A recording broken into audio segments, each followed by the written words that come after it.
Юрий Анатольевич! Юрий Анатольевич!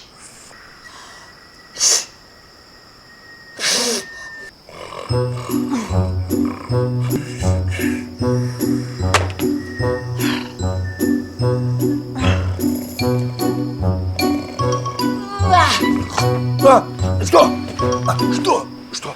Юрий Анатольевич, вы не могли бы уменьшить громкость вашего транслятора? Ну, извините, Ольга Николаевна, раньше вас это никак не волновало, не раздражало.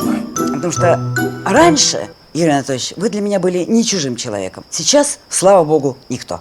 После развода вы стали просто совершенно невыносимой. Одиночество на вас дурно влияет. А на вас, Юрий Анатольевич, очень дурно влияет совместное проживание с Берковичем.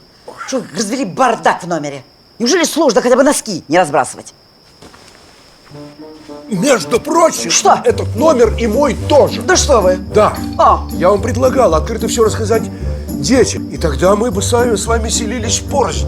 Нет, ничего рассказывать не надо. Хотите жить раздельно, милости прошу, на балкон. С удовольствием. О чем разговор? О чем разговор? Конечно, куда угодно. Ну и вот. Лишь бы не видать и не слышать вашего нытья. И верните мне подушку. И крям.